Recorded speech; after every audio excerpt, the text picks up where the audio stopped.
Amis des oscilloscopes, bonjour. Comme promis, voici la deuxième partie de ma vidéo sur les triggers où je vais en profiter pour vous montrer l'utilisation des curseurs sur les Rigol série 2000. Une des façons faciles de mesurer les seuils de commutation et haut et bas des triggers de Schmitt, c'est de mettre ici un signal triangulaire, donc on voit ici sur la voie A, et de voir donc la sortie sur la voie B. Donc on voit bien que quand la tension descend en dessous du seuil bas, la tension de sortie est à 0. Quand la tension remonte au-dessus du seuil haut, elle revient à 1. Ici, ce qui serait intéressant, c'est de mesurer les valeurs des seuils. Pour ce faire, on peut utiliser les fonctions curseurs. Donc les Rigol de la série 2000, ils offrent plusieurs modes de curseur. Le premier mode, en fait, le plus classique, qu'on retrouve déjà depuis plusieurs années sur les oscilloscopes, c'est le mode manuel. Donc en fait, pour ce faire, on va appuyer sur la touche curseur ici pour pouvoir avoir le menu curseur que l'on voit ici. Et donc dans ce menu là, les touches du haut permettent de voir le mode. Donc en fait, si on appuie dessus, on voit qu'il offre 4 choix. Off, c'est pas de curseur, manuel, track et auto. Donc on va déjà regarder le mode manuel. On peut choisir le genre de curseur que l'on veut avoir. Donc là on a 3 choix possibles. Soit je ne veux qu'un curseur horizontal, donc en fait en X. Soit je veux ici un curseur en vertical, donc ici Y. Soit je veux les deux. Donc ici les deux, c'est très intéressant pour ce qu'on veut faire.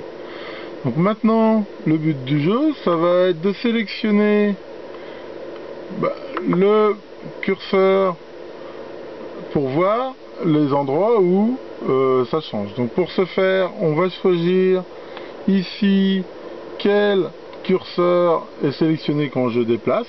Donc en fait on déplace les curseurs avec le bouton aussi multifonction, et quand on appuie dessus, en fait on sélectionne quel curseur on utilise, c'est-à-dire le A ou le B. On peut aussi choisir ici. Donc typiquement là, le premier curseur, je vais l'aligner ici avec le front montant de la sortie, voilà, et le curseur, l'autre, avec le front descendant. Maintenant, je vais choisir les curseurs horizontaux et je vais les faire coïncider en fait avec le moment des seuils. Donc si je fais ça, les endroits aussi où ça se croise, ici c'est bien les endroits de transition. Ici, j'ai un petit récapitulatif qui m'affiche tout. Donc on va essayer de faire un petit shoot écran pour voir ça. Donc, nous allons en profiter pour regarder une caractéristique très intéressante de cet oscilloscope, c'est la possibilité à tout moment de faire des copies d'écran. Il y a ici une touche print, donc qui permet de copier l'écran, sachant que si une imprimante est connectée, une imprimante de type PickBridge compatible est connectée à l'oscilloscope, ça imprimera sur le papier. Si par contre il n'y a pas d'imprimante et que l'oscillo détecte qu'il y a une clé, donc par exemple là j'ai mis une clé USB, et ça fait automatiquement une copie dessus. Donc il suffit d'appuyer sur le bouton et hop là on voit il fait une copie. Donc on peut régler dans les paramètres de storage le type de fichier. Donc là moi j'ai choisi du JPEG, mais on peut faire du PNG, du TIFF, différentes choses. Savoir si quand on enregistre, ça enregistre un fichier texte en fait avec tous les settings. Donc ça c'est vraiment sympa. Donc là je vous ai fait donc une copie d'écran avec les curseurs manuels. Voici le shoot d'écran qui a été enregistré sur la clé.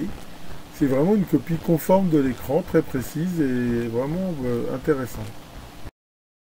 Ici on a quelque chose de relativement classique, bien que sur pas mal de silos on ne peut pas avoir en même temps les curseurs horizontaux ou verticaux, donc là c'est déjà quelque chose d'assez intéressant.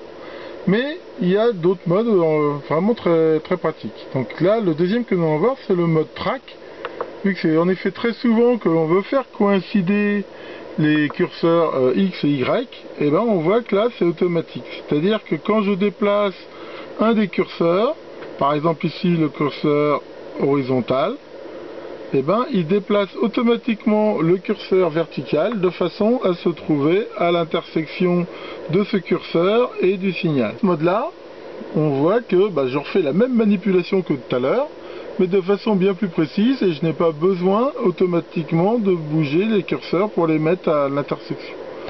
Donc là, c'est vraiment très intéressant, et dans tous les cas, je vais voir ici dans le récapitulatif, la valeur du curseur en Y, c'est-à-dire le curseur A est à peu près à 1,7 volts, le curseur B à 960 millivolts, et la différence des deux à peu près 800 millivolts.